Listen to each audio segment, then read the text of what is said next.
Good morning everyone. ਅੱਜ ਆਪਾਂ ਸਿੱਖਾਂਗੇ ਕੈਸ਼ ਫਲੋ ਸਟੇਟਮੈਂਟ ਦੇ ਵਿੱਚ cash flow from operating activities under indirect method.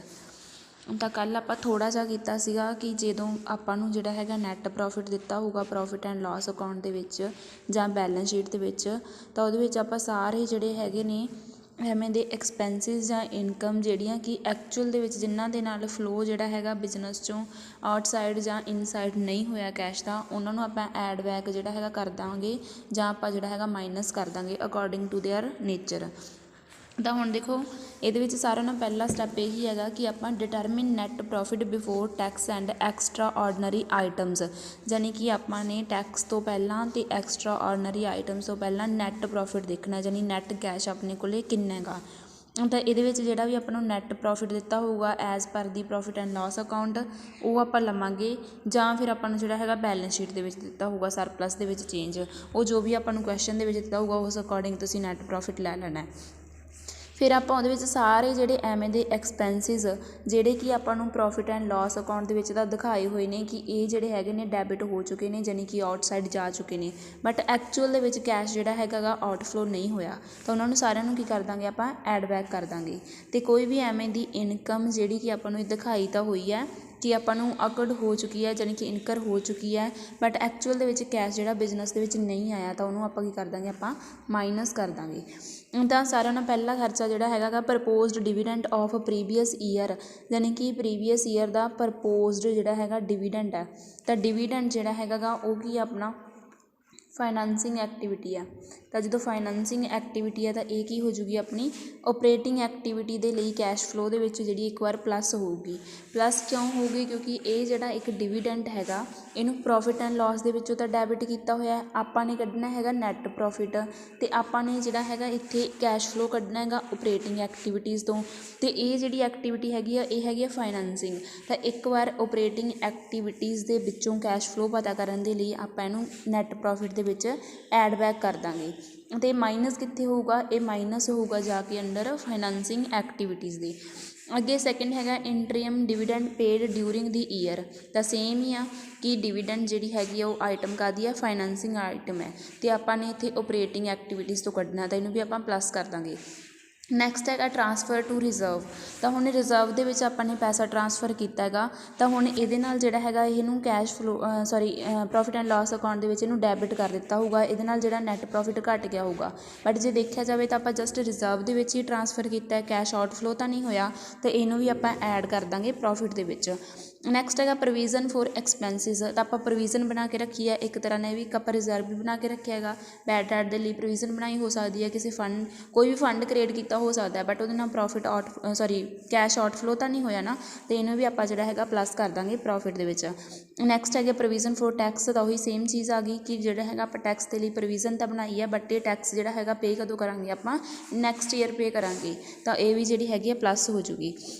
Next ਕਹਿੰਦੇ ਐਕਸਟਰਾ ਆਰਡੀਨਰੀ ਆਈਟਮਸ। ਕੋਈ ਵੀ ਐਵੇਂ ਦੀ ਆਈਟਮ ਜਿਹੜੀ ਹੈਗੀ ਆਪਾਂ ਨੇ ਡੈਬਿਟ ਕੀਤੀ ਹੋਈ ਹੈ ਜਿਹੜੀ ਐਕਸਟਰਾ ਆਰਡੀਨਰੀ ਹੈ। ਐਕਸਟਰਾ ਆਰਡੀਨਰੀ ਮੀਨਸ ਜਿਹੜੀ ਹੈਗੀ ਹੈ ਕਦੇ ਕਦੇ ਜਿਹੜੀ ਹੈਗੀ ਅਕਰਡ ਹੁੰਦੀ ਹੈ, ਡੇਲੀ ਬੇਸਿਸ 'ਤੇ ਜਿਹੜੀ ਉਹ ਹੈਪਨ ਨਹੀਂ ਹੁੰਦੀ ਹੈਗੀ।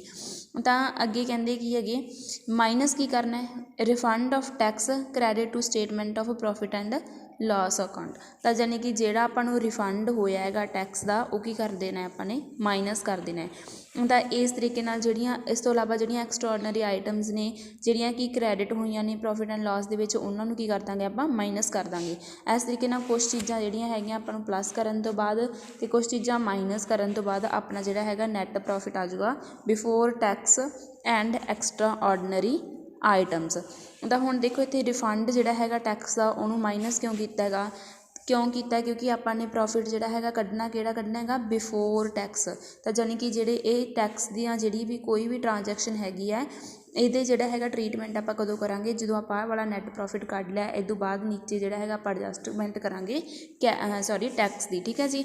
ਤਾਂ ਇਸ ਤਰੀਕੇ ਨਾਲ ਯਾਨੀ ਕਿ ਪਹਿਲਾਂ ਆਪਾਂ ਨੂੰ ਜਿਹੜਾ ਨੈੱਟ ਪ੍ਰੋਫਿਟ ਦਿੱਤਾ ਹੋਊਗਾ ਪ੍ਰੋਫਿਟ ਐਂਡ ਲੋਸ ਦੇ ਵਿੱਚ, ਉਹਦੇ ਵਿੱਚ ਕੁਛ ਕੁ ਐਕਸਪੈਂਸਿਸ ਐਵੇਂ ਦੇ ਜਿਨ੍ਹਾਂ ਨਾਲ ਕੈਸ਼ ਆਊਟਫਲੋ ਨਹੀਂ ਹੋਇਆ ਤਾਂ ਉਹਨਾਂ ਨੂੰ ਐਡ ਬੈਕ ਕਰ ਦਿਓ।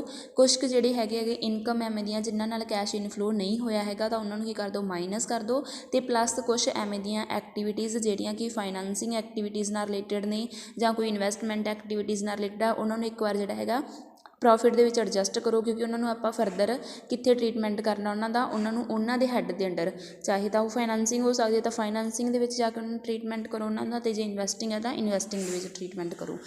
ਤਾਂ ਇਸ ਤਰੀਕੇ ਨਾਲ ਜਿਹੜਾ ਹੈਗਾ ਜਦੋਂ ਆਪਣਾ ਪ੍ਰੋਫਿਟ ਨਿਕਲ ਆਇਆ before tax and extra ordinary item, ਫਿਰ ਉਸੇ ਪ੍ਰੋਫਿਟ ਦੇ ਵਿੱਚ ਜਿਹੜਾ ਹੈਗਾ ਆਪਾਂ ਐਡਜਸਟਮੈਂਟ ਕਰਨੀ ਹੈ ਨੋਨ ਕੈਸ਼ ਅਤੇ ਨੋਨ ਓਪਰੇਟਿੰਗ ਆਈਟਮ ਦੀ। ਨੋਨ ਕੈਸ਼ ਆਈਟਮਸ ਉਹ ਜਿਹੜੀਆਂ ਨਾਲ ਕੀ ਹੈ ਕੈਸ਼ ਨਾ ਹੀ ਤਾਂ ਇਨਸਾਈਡ ਆਇਆ ਅਤੇ ਨਾ ਹੀ ਜਿਹੜਾ ਹੈਗਾ ਗਾ ਆਊਟਫਲੋ ਹੋਇਆ ਕੈਸ਼ ਦਾ। ਅਤੇ ਨੋਨ ਓਪਰੇਟਿੰਗ ਐਕਟੀਵਿਟੀਜ਼ ਉਹ ਵਾਲੀਆਂ ਐਕਟੀਵਿਟੀਜ਼ ਜਿਹੜੀਆਂ ਕਿ ਓਪਰੇਸ਼ਨਸ ਦੇ ਨਾਲ ਰਿਲੇਟ ਨਹੀਂ ਕਰਦੀਆਂ। ਜਿਵੇਂ ਮੈਂ ਪਹਿਲਾਂ ਹੀ ਦੱਸਿਆ ਕਿ ਉਸ ਪ੍ਰੋਫਿਟ ਦੇ ਵਿੱਚ ਆਪਾਂ ਕੀ ਚੀਜ਼ਾਂ ਐਡ ਕਰਨੀਆਂ ਨੇ ਜਿਨ੍ਹਾਂ ਨਾਲ ਜਿਹੜਾ ਹੈਗਾ ਗਾ ਕੈਸ਼ ਆਊਟਸਾਈਡ ਨਹੀਂ ਗਿਆ, ਅਤੇ ਪਲੱਸ ਜਿਹੜੀਆਂ ਕਿ ਓਪਰੇਟਿੰਗ ਨੇਚਰ ਦੀਆਂ ਨਹੀਂ ਹੈਗੀਆਂ। ਸੇਮ ਪੁਆਇੰਟ ਜਿਹੜਾ ਹੈਗਾ ਤਾਂ ਹੁਣ ਜਦੋਂ ਉਹ ਪ੍ਰੋਫਿਟ ਹੈਗਾ ਜਿਹੜਾ ਆਇਆ ਆਪਣਾ, ਉਹਦੇ ਵਿੱਚ ਆਪਾਂ ਪਲੱਸ ਕਰਾਂਗੇ ਸਾਰੇ ਨੋਨ ਕੈਸ਼ ਐਕਸਪੈਂਸਿਸ ਅਤੇ ਲੋਸਿਸ। ਤਾਂ ਪਹਿਲਾ ਜਿਹੜਾ ਹੈਗਾ ਉਹ ਡੈਪਰੀਸੀਏਸ਼ਨ, ਹੁਣ ਡੈਪਰੀਸੀਏਸ਼ਨ ਲੱਗਿਆ ਇਹਦੇ ਨਾਲ ਕੈਸ਼ ਬਾਹਰ ਤਾਂ ਨਹੀਂ ਗਿਆ, ਇਹਨੂੰ ਆਪਾਂ ਪਲੱਸ ਕਰਾਂਗੇ। ਸੈਕਿੰਡ ਹੈਗਾ ਇੰਟਰਸਟ ਔਨ ਬੋਰਿੰਗਸ, ਤਾਂ ਹੁਣ ਇੰਟਰਸਟ ਦਿੱਤਾ ਆਪਾਂ ਨੇ ਬੋਰਿੰਗਸ 'ਤੇ। ਬੋਰਿੰਗ ਕੀ ਨੇ ਆਪਣੀ ਇੱਕ ਫਾਈਨੈਂਸਿੰਗ ਐਕਟੀਵਿਟੀ ਆ, ਤਾਂ ਇਹਨੂੰ ਜਿਹੜਾ ਹੈਗਾ ਗਾ ਆਪਾਂ ਓਪਰੇਟਿੰਗ ਐਕਟੀਵਿਟੀਜ਼ ਦੇ ਅੰਡਰ ਇੱਕ ਵਾਰ ਪਲੱਸ ਕਰਾਂਗੇ, ਕਿਉਂਕਿ ਇਹ ਫਰਦਰ ਕਿੱਥੇ ਜਾ ਕੇ ਮਾਈਨਸ ਹੋਊਗਾ ਫਾਈਨੈਂਸਿੰਗ ਐਕਟੀਵਿਟੀਜ਼ ਦੇ ਅੰਡਰ ਮਾਈਨਸ ਹੋਊਗਾ। ਨੈਕਸਟ ਹੈਗਾ ਗਾ ਪ੍ਰੀਲਿਮਿਨਰੀ ਐਕਸਪੈਂਸਿਸ ਜਾਂ ਅੰਡਰ ਰਾਈਟਿੰਗ ਕਮਿਸ਼ਨ ਜਾਂ discount on issue of share holder written of. ਤਾਂ ਹੁਣ ਐਵੇਂ ਦੇ ਕੋਈ ਵੀ ਖਰਚੇ ਜਿਨ੍ਹਾਂ ਨੂੰ ਆਪਾਂ ਰਿਟਨ ਆਫ ਕੀਤਾ ਹੈਗਾ, ਜਿਵੇਂ ਆਪਾਂ ਗੁੱਡਵਿਲ ਨੂੰ ਰਿਟਨ ਆਫ ਕਰਦੇ ਹਾਂ, ਅੱਗੇ ਡੀ ਪੁਆਇੰਟ ਦੇ ਵਿੱਚ ਵੀ ਇਹਨਾਂ ਨੇ ਦੱਸਿਆ ਗੁੱਡਵਿਲ ਨੂੰ ਰਿਟਨ ਆਫ ਕੀਤਾ, ਪੇਟੈਂਟ ਨੂੰ ਰਿਟਨ ਆਫ ਕੀਤਾ, ਜਾਂ ਆਪਾਂ ਨੇ ਪ੍ਰੀਲਿਮਿਨਰੀ ਐਕਸਪੈਂਸਿਸ ਨੂੰ ਰਿਟਨ ਆਫ ਕੀਤਾ।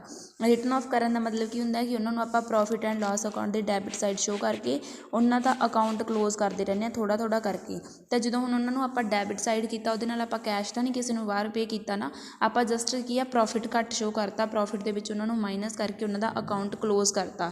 ਨੈਕਸਟ ਹੈਗਾ loss on sale of asset. ਤਾਂ ਹੁਣ ਲੋਸ ਹੋਈ ਹੈ, ਜਿਵੇਂ ਆਪਣੀ ਮਸ਼ੀਨਰੀ ਸੀਗੀ 1000 ਦੀ ਆਪਾਂ ਖਰੀਦੀ ਸੀ, ਹੁਣ ਉਹ ਵਿਕੀ ਸਿਰਫ 500 ਦੀ ਹੈ, ਅਤੇ ਆਪਾਂ ਨੂੰ ਇਹ ਸ਼ੋਅ ਪਤਾ ਲੱਗ ਰਿਹਾ ਕਿ 500 ਦੀ ਲੋਸ ਹੋਈ ਹੈ। ਬਟ ਇਹ ਲੋਸ ਆਪਾਂ ਕਿਸੇ ਬਾਹਰਲੇ ਬੰਦੇ ਨੂੰ ਕੈਸ਼ ਤਾਂ ਨਹੀਂ ਫੜਾਇਆ ਨਾ ਇਸ ਲੋਸ ਦਾ, ਨਾ ਹੀ ਕਿਸੇ ਬਾਹਰਲੇ ਬੰਦੇ ਨੇ ਆਪਾਂ ਨੂੰ ਇਸ ਦਾ ਜਿਹੜਾ ਹੈਗਾ ਕੈਸ਼ ਫੜਾਇਆ। ਤਾਂ ਯਾਨੀ ਕਿ ਨਾ ਹੀ ਤਾਂ ਇਹਦੇ ਨਾਲ ਕੋਈ ਇਨਫਲੋ ਹੋਇਆ, ਨਾ ਹੀ ਇਹਨਾਂ ਨੂੰ ਜਿਹੜਾ ਹੈਗਾ ਗਾ ਆਊਟਫਲੋ ਹੋਇਆ। ਤਾਂ ਇੱਕ ਨੋਨ ਕੈਸ਼ ਆਈਟਮ ਹੈ ਅਤੇ ਪਲੱਸ ਹੋ ਜੂਗੀ। ਨੈਕਸਟ ਹੈਗਾ premium payable on redemption of preference share debentures. ਤਾਂ premium payable on redemption of preference share, ਤਾਂ ਇਹਦਾ ਜਿਹੜਾ ਹੈਗਾ ਪਹਿਲੀ ਗੱਲ ਤਾਂ ਪੇਏਬਲ ਹੈ, ਸੈਕਿੰਡ ਗੱਲ ਕੀ ਹੈ ਪ੍ਰੈਫਰੈਂਸ ਸ਼ੇਅਰ ਜਿਹੜੇ ਹੈਗੇ ਕਿ ਆਪਣੀ ਫਾਈਨੈਂਸਿੰਗ ਐਕਟੀਵਿਟੀ ਨਾਲ ਰਿਲੇਟ ਕਰਦੇ ਨੇ। ਤਾਂ ਇੱਥੇ ਜਿਹੜਾ ਹੈਗਾ ਇੱਕ ਵਾਰੀ ਆਈਟਮ ਕੀ ਹੋਊਗੀ ਪਲੱਸ ਹੋਊਗੀ। ਅੱਗੇ ਇਸੇ ਤਰੀਕੇ ਨਾਲ ਕੁਛ ਚੀਜ਼ਾਂ ਮਾਈਨਸ ਹੋਣਗੀਆਂ, ਜਿਵੇਂ ਆਪਾਂ ਨੇ ਇੰਟਰਸਟ ਰਿਸੀਵ ਕੀਤਾ, ਡਿਵੀਡੈਂਡ ਰਿਸੀਵ ਕੀਤਾ, ਰੈਂਟ ਰਿਸੀਵ ਕੀਤਾ। ਇਹ ਤਿੰਨੋਂ ਜਦੋਂ ਕਦੋਂ ਰਿਸੀਵ ਹੁੰਦੀਆਂ ਨੇ, ਜਦੋਂ ਆਪਾਂ ਬਾਹਰ ਕਿਤੇ ਇਨਵੈਸਟਮੈਂਟ ਕੀਤੀ ਹੁੰਦੀ ਹੈ। ਤਾਂ ਇੱਕ ਇਨਵੈਸਟਿੰਗ ਐਕਟੀਵਿਟੀਜ਼ ਦੇ ਅੰਡਰ ਆਉਣ ਵਾਲੀ ਜਿਹੜੀ ਆਈਟਮ ਹੈ, ਤਾਂ ਇਹਨਾਂ ਨੂੰ ਇੱਥੇ ਜਿਹੜਾ ਹੈਗਾ ਇੱਕ ਵਾਰ ਆਪਾਂ ਮਾਈਨਸ ਕਰਾਂਗੇ। ਅਤੇ ਨੈਕਸਟ ਹੈਗਾ ਗਾ profit on sale of fixed acid. ਤਾਂ ਉਹੀ ਚੀਜ਼ ਆ ਗਈ ਕਿ ਆਪਣੀ ਐਸਿਡ ਸੀਗੀ ਜਿਹੜੀ ਉਹ 500 ਦੀ ਸੀਗੀ, ਅਤੇ ਆਪਾਂ ਨੇ ਵੇਚ ਦਿੱਤੀ ਜਿਹੜੀ 1000 ਦੀ। ਅਤੇ ਇਹਦੇ ਨਾਲ ਆਪਾਂ ਨੂੰ ਪਤਾ ਹੈ ਕਿ 500 ਦਾ ਜਿਹੜਾ ਹੈਗਾ ਪ੍ਰੋਫਿਟ ਹੋਇਆ, ਬਟ ਆਪਣੇ ਕੋਲ ਕੈਸ਼ ਤਾਂ ਇੱਕ ਵਾਰ 1000 ਹੀ ਆਇਆ, ਅਤੇ ਇਹ ਕੈਸ਼ ਜਿਹੜਾ ਹੈਗਾ ਗਾ ਆਪਾਂ ਕਿੱਥੇ ਸ਼ੋਅ ਕਰ ਦਾਂਗੇ, ਆਪਾਂ ਇਨਵੈਸਟਿੰਗ ਐਕਟੀਵਿਟੀਜ਼ ਦੇ ਵਿੱਚ ਸ਼ੋਅ ਕਰ ਦਾਂਗੇ। ਤਾਂ ਇੱਥੇ ਜਿਹੜਾ ਇਹ ਪ੍ਰੋਫਿਟ ਹੈਗਾ ਉਹ ਕੀ ਹੋ ਜੂਗਾ, ਇੱਥੋਂ ਮਾਈਨਸ ਹੋ ਜੂਗਾ। ਤਾਂ ਇਸ ਤਰੀਕੇ ਨਾਲ ਸਾਰਾ ਕੁਛ ਕਰਨ ਤੋਂ ਬਾਅਦ ਜਿਹੜਾ ਹੈਗਾ ਆਪਣੇ ਕੋਲ ਓਪਰੇਟਿੰਗ ਪ੍ਰੋਫਿਟ ਆ ਜੂਗਾ before working capital changes. Before working capital changes.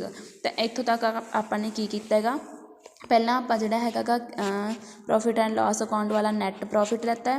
ਫਿਰ ਕੁਛ ਐਵੇਂ ਦੀਆਂ ਆਈਟਮ ਜਿਹੜੀਆਂ ਕਿ ਉਹਨਾਂ ਤੋਂ ਉਹਦੇ ਵਿੱਚੋਂ ਮਾਈਨਸ ਨਹੀਂ ਕਰਨੀਆਂ ਸੀਗੀਆਂ, ਯਾਨੀ ਕਿ ਆਪਾਂ ਕੁਛ ਚੀਜ਼ਾਂ ਡਿਡਕਟ ਕੀਤੀਆਂ ਹੋਈਆਂ, ਜਿਵੇਂ ਪ੍ਰਪੋਜ਼ਡ ਡਿਵੀਡੈਂਟ ਹੋ ਗਿਆ, ਜਾਂ ਇੰਟਰੀਅਮ ਡਿਵੀਡੈਂਟ ਹੋ ਗਿਆ, ਜਾਂ ਰਿਜ਼ਰਵ ਦੇ ਵਿੱਚ ਕੁਛ ਟਰਾਂਸਫਰ ਕੀਤਾ, ਜਾਂ ਟੈਕਸ ਦੀ ਕੋਈ ਪ੍ਰੋਵੀਜ਼ਨ ਬਣਾਈ ਹੈ, ਬੈਡ ਡੈਟ ਦੀ ਪ੍ਰੋਵੀਜ਼ਨ ਬਣਾਈ ਹੈ, ਉਹ ਸਾਰਾ ਆਪਾਂ ਪਲੱਸ ਕਰ ਦਾਂਗੇ, ਜਿਹਦੇ ਨਾਲ ਆਪਾਂ ਨੂੰ ਆਪਣਾ ਗਰੋਸ ਪ੍ਰੋਫਿਟ ਪਤਾ ਚੱਲ ਜੂਗਾ। ਕਿਉਂਕਿ ਨੈੱਟ ਕਦੋਂ ਆਇਆ ਸੀ, ਜਦੋਂ ਆਪਾਂ ਆਹ ਚੀਜ਼ਾਂ ਜਿਹੜੀਆਂ ਹੈਗੀਆਂ ਮਾਈਨਸ ਕਰਤੀਆਂ ਸੀਗੀਆਂ। ਇਹ ਜਦੋਂ ਉਹ ਵਾਲਾ ਪ੍ਰੋਫਿਟ ਆ ਗਿਆ, ਉਹ ਵਾਲੀਆਂ ਐਡਜਸਟਮੈਂਟ ਕਰਨ ਤੋਂ ਬਾਅਦ ਫਿਰ ਆਪਾਂ ਉਹਦੇ 'ਚੋਂ ਐਡਜਸਟ ਕਰਾਂਗੇ ਸਾਰੇ ਨੋਨ ਕੈਸ਼ ਅਤੇ ਨੋਨ ਓਪਰੇਟਿੰਗ ਆਈਟਮਸ। ਇਹ ਕਰਨ ਤੋਂ ਬਾਅਦ ਆਪਣੇ ਕੋਲ ਜਿਹੜਾ ਹੈਗਾ ਪ੍ਰੋਫਿਟ ਆ ਜੂਗਾ before working capital changes. Next ਜਿਹੜਾ ਆਪਣਾ ਓਪਰੇਟਿੰਗ ਪ੍ਰੋਫਿਟ ਆਇਆ, ਉਹਦੇ 'ਚੋਂ ਆਪਾਂ ਵਰਕਿੰਗ ਕੈਪੀਟਲ ਚੇਂਜਿਸ ਨੂੰ ਪਲੱਸ ਜਾਂ ਮਾਈਨਸ ਕਰਾਂਗੇ। ਪਲੱਸ ਜਾਂ ਮਾਈਨਸ ਕਰਨ ਦਾ ਸੇਮ ਹੀ ਫਾਰਮੂਲਾ ਹੈਗਾ ਕਿ ਜੇਕਰ ਆਪਣਾ ਕੈਸ਼ ਇਨਫਲੋ ਹੋਇਆ ਤਾਂ ਪਲੱਸ ਕਰ ਦਿਓ, ਜੇਕਰ ਜਿਹੜਾ ਹੈਗਾ ਆਊਟਫਲੋ ਹੋਇਆ ਫਿਰ ਮਾਈਨਸ ਕਰ ਦਿਓ। ਤਾਂ ਹੁਣ ਪਲੱਸ ਕੀ ਕਰਨਾ ਹੈ, ਇਨਫਲੋ ਪਲੱਸ ਕਰਨਾ ਹੈ। ਤਾਂ ਫਸਟ ਹੈਗਾ ਡਿਕਰੀਜ਼ ਇਨ ਕਰੰਟ ਐਸਿਡ, ਜਾਣੀ ਕਿ ਕਰੰਟ ਐਸਿਡ ਦੇ ਵਿੱਚ ਡਿਕਰੀਜ਼ ਹੋਇਆ। ਡਿਕਰੀਜ਼ ਕਦੋਂ ਹੋਊਗਾ, ਸਿੰਪਲ ਇਹ ਮੰਨ ਕੇ ਚੱਲਣਾ ਹੈ ਕਿ ਜਦੋਂ ਹੀ ਕਰੰਟ ਐਸਿਡ ਦੇ ਵਿੱਚ ਡਿਕਰੀਜ਼ ਹੋਇਆ ਤਾਂ ਸਮਝ ਲਿਓ ਕਿ ਉਹ ਕਰੰਟ ਐਸਿਡ ਆਪਾਂ ਸੇਲ ਕਰਤੀ। ਤਾਂ ਜਦੋਂ ਹੀ ਕਰੰਟ ਐਸਿਡ ਸੇਲ ਕਰਤੀ ਤਾਂ ਇਹਦਾ ਮਤਲਬ ਕੈਸ਼ ਕੀ ਹੋਇਆ, ਇਨਫਲੋ ਹੋਇਆ, ਅਤੇ ਇਹ ਕੀ ਹੋ ਜੂ ਪਲੱਸ ਹੋ ਜੂ। ਅਤੇ ਇਨਕਰੀਜ਼ ਇਨ ਕਰੰਟ ਲਾਇਬਿਲਿਟੀ, ਅਤੇ ਇਹ ਮੰਨ ਕੇ ਚੱਲਣਾ ਕਿ ਜਦੋਂ ਹੀ ਲਾਇਬਿਲਿਟੀ ਇਨਕਰੀਜ਼ ਹੋਈ ਆਪਾਂ ਨੇ ਕੀ ਕੀਤਾ, ਲੋਨ ਲੈ ਲਿਆ। ਤਾਂ ਜਦੋਂ ਹੀ ਆਪਾਂ ਲੋਨ ਲੈਂਦੇ ਹੁੰਦੇ ਹਾਂ ਤਾਂ ਉਦੋਂ ਜਿਹੜਾ ਹੈਗਾ ਕੈਸ਼ ਆਉਂਦਾ ਹੁੰਦਾ। ਇਹ ਸਿੰਪਲ ਮੈਂ ਤੁਹਾਨੂੰ ਸਮਝਾਉਣ ਲਈ ਕਹਿ ਰਹੀ ਹਾਂ ਕਿ ਲੋਨ ਹੀ ਲੈਤਾ, ਕਿਉਂਕਿ ਲੋਨ ਨਾਲ ਤੁਹਾਨੂੰ ਈਜ਼ਲੀ ਸਮਝ ਆ ਜਾਊਗਾ ਕਿ ਲੋਨ ਲੈਤਾ ਤਾਂ ਜਾਣੀ ਕਿ ਕੈਸ਼ ਇਨਫਲੋ ਹੋਇਆ। ਤਾਂ ਜਾਣੀ ਕਿ ਜੇਕਰ ਕਰੰਟ ਐਸਿਡ ਤੁਹਾਡੀ ਘਟੀ ਹੈ ਤਾਂ ਸਮਝ ਲਿਓ ਐਸਿਡ ਤੁਸੀਂ ਸੇਲ ਕਰਤੀ। ਕਰੰਟ ਲਾਇਬਿਲਿਟੀ ਵਧੀ ਹੈ ਤਾਂ ਇਟ ਮੀਨਸ ਕਿ ਤੁਸੀਂ ਕਿਸੇ ਤੋਂ ਪੈਸੇ ਜਿਹੜੇ ਹੈਗੇ ਫੜ ਲਏ, ਪੈਸੇ ਉਧਾਰ ਲੈ ਲਏ ਅਤੇ ਉਹ ਕੈਸ਼ ਜਿਹੜਾ ਹੈਗਾ ਇਨਫਲੋ ਹੋਇਆ, ਬਿਜ਼ਨਸ ਦੇ ਵਿੱਚ ਪੈਸਾ ਆਇਆ। ਉਹਦਾ ਡਿਫਰੈਂਟ ਕਰੰਟ ਐਸਿਡ ਦਿੱਤੀਆਂ ਹੋਈਆਂ, ਜਿਵੇਂ ਕਿ ਡਿਕਰੀਜ਼ ਇਨ ਸਟਾਕ ਡਿਕਰੀਜ਼ ਹੋਇਆ, ਜਾਣੀ ਕਿ ਤੁਸੀਂ ਸਟਾਕ ਜਿਹੜਾ ਹੈਗਾ ਸੇਲ ਕਰਤਾ। ਡਿਕਰੀਜ਼ ਇਨ ਟਰੇਡ ਰਿਸੀਵੇਬਲ ਤਾਂ ਜਾਣੀ ਕਿ ਜਦੋਂ ਤੁਸੀਂ ਜਿਹੜਾ ਹੈਗਾ ਗਾ ਰਿਸੀਵੇਬਲ ਤੁਹਾਡੇ ਘੱਟ ਗਏ, ਜਾਣੀ ਕਿ ਤੁਹਾਡੇ ਜਿਹੜੇ ਡੈਟਰਸ ਨੇ, ਜਿਹੜੇ ਤੁਹਾਡੇ ਤੋਂ ਉਧਾਰ 'ਤੇ ਸਮਾਨ ਲੈ ਕੇ ਗਏ ਸੀ, ਉਹ ਹੁਣ ਤੁਹਾਨੂੰ ਪੈਸੇ ਦੇ ਗਏ। ਪਹਿਲਾਂ ਤੁਸੀਂ ਕਿਸੇ 5 ਬੰਦਿਆਂ ਤੋਂ ਪੈਸੇ ਲੈਣੇ ਸੀ, ਹੁਣ ਸਿਰਫ 3 ਤੋਂ ਹੀ ਲੈਣੇ ਆ, ਜਾਣੀ ਕਿ ਜਿਹੜੇ 2 ਬੰਦੇ ਨੇ ਉਹ ਪੈਸੇ ਤੁਹਾਡੇ ਦੇ ਗਏ ਤਾਂ ਕੈਸ਼ ਆਇਆ। ਨੈਕਸਟ ਹੈਗਾ ਡਿਕਰੀਜ਼ ਇਨ ਪ੍ਰੀਪੇਡ ਐਕਸਪੈਂਸਿਸ, ਜਾਣੀ ਕਿ ਆਪਣੀ ਕਰੰਟ ਐਸਿਡ ਦੇ ਵਿੱਚ ਜਿਹੜਾ ਹੈਗਾ ਗਾ ਕੀ ਹੋਏਗਾ, ਡਿਕਰੀਜ਼ ਹੋਇਆ, ਤਾਂ ਇਹਨੂੰ ਆਪਾਂ ਪਲੱਸ ਕਰਾਂਗੇ। ਡਿਕਰੀਜ਼ ਇਨ ਅਕਰਡ ਇਨਕਮ ਦੇ ਵਿੱਚ ਡਿਕਰੀਜ਼ ਹੋਇਆ, ਜਾਣੀ ਕਿ ਇਨਕਮ ਅਕਰਡ ਹੋ ਚੁੱਕੀ ਸੀ, ਕਿਸੇ ਤੋਂ ਆਪਾਂ ਪੈਸੇ ਲੈਣੇ ਸੀਗੇ, ਹੁਣ ਉਹ ਘੱਟ ਗਏ, ਜਾਣੀ ਕਿ ਹੁਣ ਉਹ ਆਪਾਂ ਪੈਸੇ ਜਿਹੜੇ ਲੈ ਚੁੱਕੇ ਹਾਂ ਤਾਂ ਕੈਸ਼ ਇਨਫਲੋ ਹੋਇਆ। ਇਨਕਰੀਜ਼ ਇਨ ਟਰੇਡ ਪੇਏਬਲ, ਤਾਂ ਹੁਣ ਦੇਖੋ ਇਨਕਰੀਜ਼ ਇਨ ਟਰੇਡ ਪੇਏਬਲ ਜਾਣੀ ਕਿ ਲਾਇਬਿਲਿਟੀ ਹੈ, ਆਪਣੇ ਕ੍ਰੈਡੀਟਰ ਵੱਧ ਚੁੱਕੇ ਨੇ ਤਾਂ ਜਾਣੀ ਇਹ ਵੀ ਆਪਣੇ ਕੀ ਹੋਣਗੇ, ਪਲੱਸ ਹੋਣਗੇ, ਕਿਉਂਕਿ ਇਨਕਰੀਜ਼ ਇਨ ਲਾਇਬਿਲਿਟੀ ਪਲੱਸ ਡਿਕਰੀਜ਼ ਇਨ ਐਸਿਡ ਇਹ ਦੋਨੋਂ ਕੀ ਹੋਣਗੇ, ਪਲੱਸ ਹੋਣਗੇ। ਅੱਗੇ ਨੈਕਸਟ ਹੈਗਾ ਇਨਕਰੀਜ਼ ਇਨ ਆਊਟਸਟੈਂਡਿੰਗ ਐਕਸਪੈਂਸਿਸ ਆਪਣੀ ਕਰੰਟ ਲਾਇਬਿਲਿਟੀ ਹੁੰਦੀ ਹੈ, ਪ੍ਰੀਪੇਡ ਐਕਸਪੈਂਸਿਸ ਆਪਣੀ ਕਰੰਟ ਐਸਿਡ ਹੁੰਦੀ ਹੈ ਅਤੇ ਆਊਟਸਟੈਂਡਿੰਗ ਐਕਸਪੈਂਸਿਸ ਆਪਣੀ ਕਰੰਟ ਲਾਇਬਿਲਿਟੀ ਹੁੰਦੀ ਹੈ। ਤਾਂ ਲਾਇਬਿਲਿਟੀ ਦੇ ਵਿੱਚ ਇਨਕਰੀਜ਼ ਹੋਇਆ ਤਾਂ ਪਲੱਸ ਹੋਊ। Next increase in provision for doubtful debts, ਤਾਂ ਹੁਣ ਆਪਾਂ ਨੇ ਜਿਹੜੀ ਹੈਗੀ ਆ ਪ੍ਰੋਵੀਜ਼ਨ ਬਣਾਈ ਹੋਈ ਸੀ ਜਿਹੜੀ ਡਾਊਟਫੁੱਲ ਡੈਟ ਦੇ ਵਿੱਚ, ਉਹਦੇ ਵਿੱਚ ਵੀ ਕੀ ਹੋਇਆ, ਇਨਕਰੀਜ਼ ਹੋਇਆ।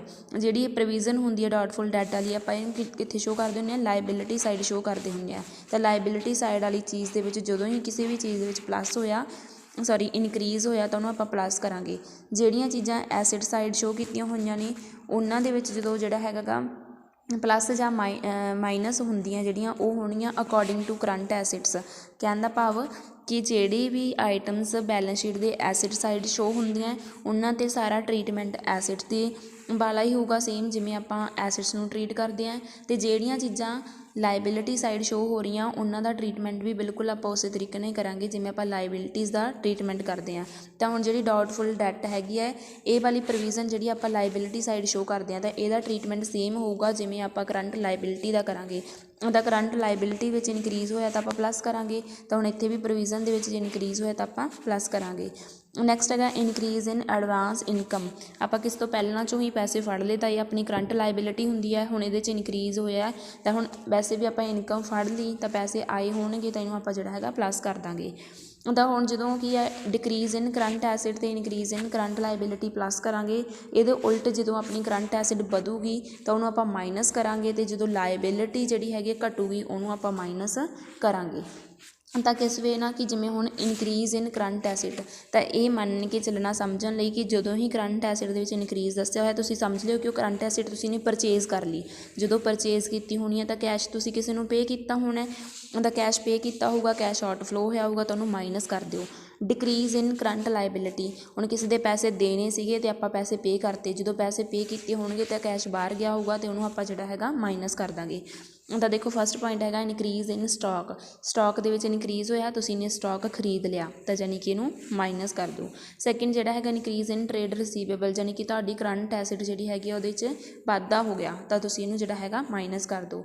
ਅਕੋਰਡ ਇਨਕਮ ਸੇਮ ਤੁਹਾਡੀ ਕਰੰਟ ਐਸਿਡ ਦੇ ਵਿੱਚ ਵਾਧਾ ਹੋਇਆ, ਪਲੱਸ ਤੁਹਾਡੀ ਜਿਹੜੇ ਹੈਗੇ ਪ੍ਰੀਪੇਡ ਐਕਸਪੈਂਸਿਸ ਉਹ ਵੱਧ ਚੁੱਕੇ ਨੇ, ਜਾਂ ਤੁਹਾਡੀ ਜਿਹੜੀ ਇਹ ਸਾਰੀਆਂ ਕਰੰਟ ਐਸਿਡਸ ਨੇ ਜਦੋਂ ਇਹਨਾਂ 'ਚ ਇਨਕਰੀਜ਼ ਹੁੰਦਾ ਤਾਂ ਸਮਝ ਲਿਓ ਕਿ ਤੁਸੀਂ ਇਹਨਾਂ ਨੂੰ ਬਾਈ ਕੀਤਾ, ਸਿੰਪਲ ਸਮਝਣ ਦੇ ਲਈ। ਤਾਂ ਜਾਣੀ ਕਿ ਕੈਸ਼ ਬਾਹਰ ਗਿਆ ਗਾ ਤਾਂ ਜਦੋਂ ਕੈਸ਼ ਆਊਟਫਲੋ ਹੋਇਆ ਤਾਂ ਉਹਨੂੰ ਕੀ ਕਰ ਦੋਗੇ ਤੁਸੀਂ ਮਾਈਨਸ ਕਰ ਦੋਗੇ। ਅਤੇ ਜਦੋਂ ਹੁਣ ਤੁਹਾਡੀ ਜਿਹੜੀ ਕਰੰਟ ਲਾਇਬਿਲਿਟੀ ਡਿਕਰੀਜ਼ ਹੋਈ ਹੈ, ਜਿਵੇਂ ਤੁਹਾਡੇ ਟਰੇਡ ਪੇਬਲ ਡਿਕਰੀਜ਼ ਹੋ ਗਿਆ ਤਾਂ ਮਤਲਬ ਤੁਸੀਂ ਉਹਨਾਂ ਨੂੰ ਕੈਸ਼ ਪੇ ਕਰਤਾ ਹੋਣਾ, ਇਹ ਮਾਈਨਸ ਕਰ ਦੋਗੇ। ਅਤੇ ਤੁਹਾਡੇ ਆਊਟਸਟੈਂਡਿੰਗ ਐਕਸਪੈਂਸਿਸ ਡਿਕਰੀਜ਼ ਹੋ ਗਏ, ਤੁਹਾਡੀ ਲਾਇਬਿਲਿਟੀ ਡਿਕਰੀਜ਼ ਹੋ ਗਈ, ਪਲੱਸ ਤੁਹਾਡੀ ਪ੍ਰੋਵੀਜ਼ਨ ਜਿਹੜੀ ਡਾਊਟਫੁੱਲ ਡੈਟ ਦੇ ਲਈ ਡਿਕਰੀਜ਼ ਹੋ ਗਈ ਤਾਂ ਇਹਨੂੰ ਤੁਸੀਂ ਕੀ ਕਰ ਦੋਗੇ ਮਾਈਨਸ ਕਰ ਦੋਗੇ। ਅਤੇ ਸੇਮ ਐਡਵਾਂਸ ਇਨਕਮ ਦੇ ਵਿੱਚ ਵੀ ਜਦੋਂ ਜਿਹੜਾ ਹੈਗਾ ਡਿਕਰੀਜ਼ ਹੋਊਗਾ ਉਹਨੂੰ ਤੁਸੀਂ ਮਾਈਨਸ ਕਰ ਦੋਗੇ।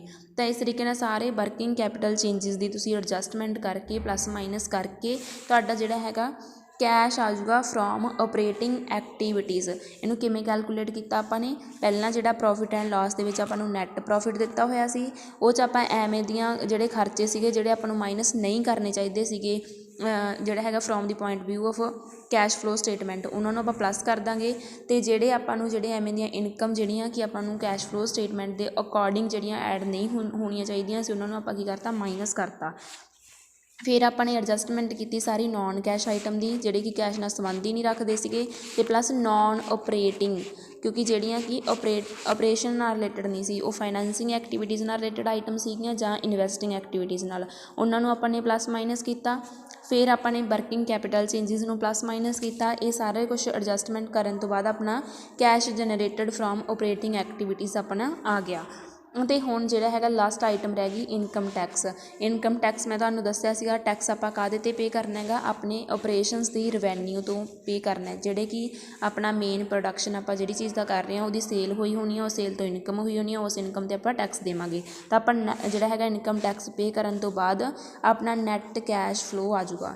ਅਤੇ ਇਹ ਦੱਸਿਆ ਸੀਗਾ ਕਿ ਤੁਹਾਨੂੰ ਨੈੱਟ ਕੈਸ਼ ਫਲੋ ਜਿਹੜਾ ਹੈਗਾ ਕਿਸੇ ਵੀ ਐਕਟੀਵਿਟੀ ਤੋਂ ਪਲੱਸ ਵੀ ਹੋ ਸਕਦਾ ਹੈ ਅਤੇ ਮਾਈਨਸ ਵੀ ਹੋ ਸਕਦਾ, ਯਾਨੀ ਕਿ ਪੋਜ਼ੀਟਿਵ ਵੀ ਹੋ ਸਕਦਾ ਅਤੇ ਨੈਗੇਟਿਵ ਵੀ ਹੋ ਸਕਦਾ ਹੈ। ਜੇ ਪੋਜ਼ੀਟਿਵ ਹੈ ਤਾਂ ਤੁਸੀਂ ਲਿਖੋਗੇ net cash flow from operating activities, ਯਾਨੀ ਕਿ ਜੀ ਸਾਰੇ ਖਰਚੇ ਕੱਢਣ ਤੋਂ ਬਾਅਦ ਸਾਨੂੰ ਇੰਨਾ ਕੈਸ਼ ਜਿਹੜਾ ਹੈਗਾ ਇਨਫਲੋ ਹੋ ਗਿਆ। ਅਤੇ ਜੇਕਰ ਜਿਹੜਾ ਹੈਗਾ ਨੈਗੇਟਿਵ ਆਇਆ, ਯਾਨੀ ਕਿ ਤੁਸੀਂ ਨੇ ਉੱਥੇ ਕੈਸ਼ ਜ਼ਿਆਦਾ ਯੂਜ਼ ਕਰ ਲਿਆ, ਤਾਂ ਤੁਸੀਂ ਲਿਖੋਗੇ ਨੈੱਟ ਕੈਸ਼ ਫਲੋ ਯੂਜ਼ਡ ਇਨ ਆਪਰੇਟਿੰਗ ਐਕਟੀਵਿਟੀਜ਼। ਠੀਕ ਹੈ ਜੀ।